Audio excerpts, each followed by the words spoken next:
Tout est orchestré pour nous mener vers la scission sociale qui profitera à ceux qui ne font partie ni d'un groupe ni de l'autre. Un peuple désuni est un peuple soumis.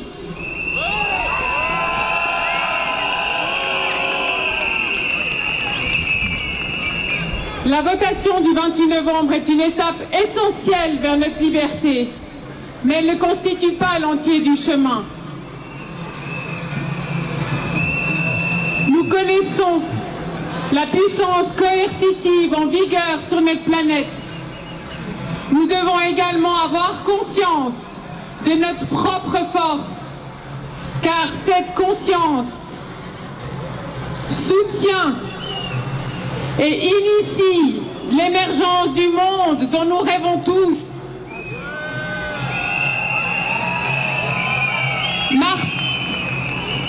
Martin Luther King a entamé l'un de ses discours mythiques par ces mots « I have a dream ».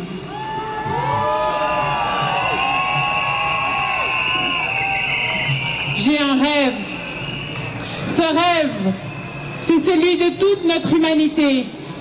Pas seulement celles et ceux qui ont toujours été discriminés, marginalisés. Non, depuis 1 an et demi, ce rêve est devenu viral. Et c'est précisément grâce à la révélation au grand jour des basses intentions qui gèrent notre monde. Avant leur volonté de vouloir entièrement nous maîtriser, les dysfonctionnements pouvaient encore se fondre dans le décor.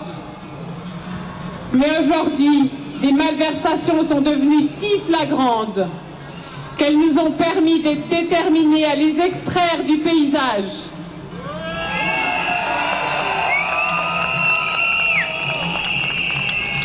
Avant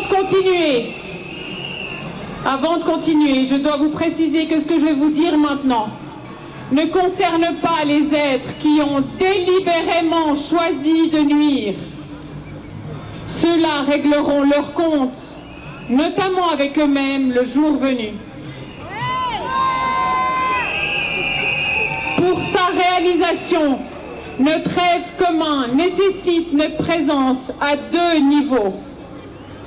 Le premier niveau parle des actions concrètes que l'on doit faire en utilisant tous les moyens pacifistes à notre disposition. Et ceci, nous le faisons déjà. Aujourd'hui, j'aimerais appuyer sur le 2e niveau de présence, qui est tout aussi important, mais plus subtil et intérieur. Ce 2e niveau de présence porte la sagesse qui dit ceci: je suis qui je suis, et c'est parfait ainsi. Je pense ce que je pense, et c'est parfait ainsi. Qui je suis et ce que je pense sont étroitement liés et découlent de la réalité qui est la mienne. Et nous devons être en mesure d'offrir cet aval à chaque personne qui se trouve sur notre terre et qui a une réalité forcément distincte de la nôtre.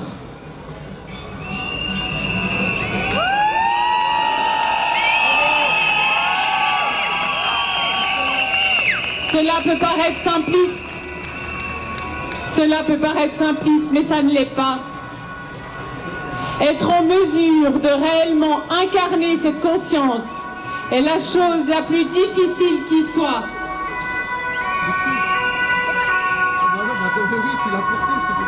Et selon moi, si nous sommes tous confrontés à la situation actuelle qui s'attelle à faire chuter tous nos repères non essentiels, c'est précisément pour nous permettre d'y parvenir. Nous devons nous mettre consciemment à disposition de ce rêve commun. Nous devons l'incarner depuis l'intérieur de nos êtres. Pour ce faire, nous avons besoin d'un dénominateur commun. Et ce dernier, c'est le respect est la promotion de la différence, donc de la complémentarité.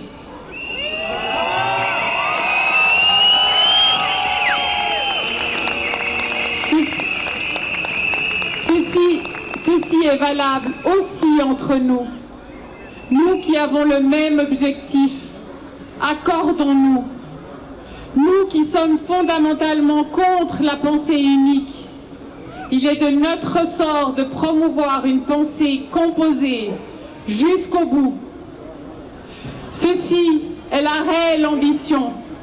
Si nous voulons véritablement d'une société plurielle harmonieuse, ce jour-là, plus aucune force ne nous soumettra. Ce jour-là, nous serons véritablement libres.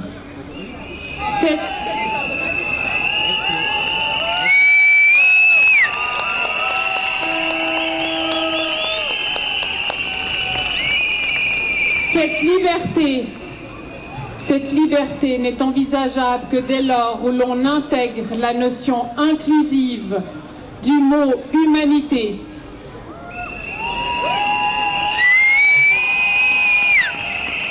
Cette cohésion nous attend depuis des millénaires, silencieusement, et le jour est arrivé de l'honorer par nos attitudes. Je ne prétends pas qu'il soit aisé d'accueillir cet autre qui est différent, qui dit et pense des choses qui peuvent nous paraître contraires au bon sens. J'ai moi-même très souvent beaucoup de peine à le faire. Et lorsque je n'y parviens pas, c'est parce que je ne me suis pas offert l'espace intérieur pour laisser exprimer librement ma colère, ma frustration, ma peur. Dès lors que je m'offre cette écoute intérieure, je peux, comme par magie, quasiment simultanément, l'offrir aux autres. Ceci est la clé et ce n'est pas plus compliqué que cela. Octroyons-nous la légitimité d'être qui nous sommes jusqu'au bout et nous serons alors en mesure de l'offrir également à autrui.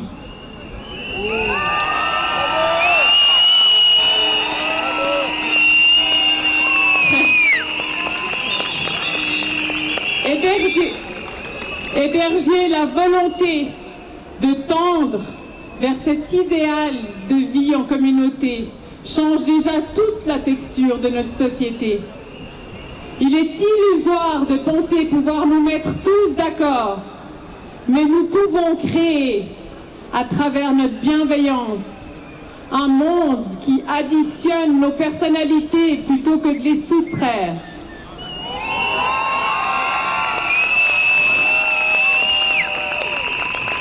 Nous pouvons décider de faire ce pas supplémentaire en direction d'autrui, ce petit pas qui nous mène au-delà de soi, dans un espace commun, liant du monde.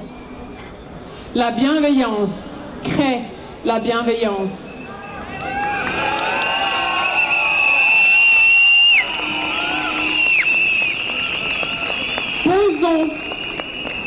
Posons notre regard sur le bon objectif. Élevons le regard à la hauteur de cette bienveillance. Le regard oriente la direction. Prendre cette direction avec succès ou quelquefois sans, parce que nos échecs font partie de notre réussite, est l'unique chose qu'il nous soit demandé de faire. Mais c'est essentiel. C'est l'impulsion, l'initiation primordiale. Le reste s'opérera à un autre niveau et ce sera beau. Nous sommes ici pour vivre cette union qui finira par tout emporter. Et ce jour-là, nous pourrons véritablement dire nous, ce nous qui découle de la réelle et humble incarnation du je.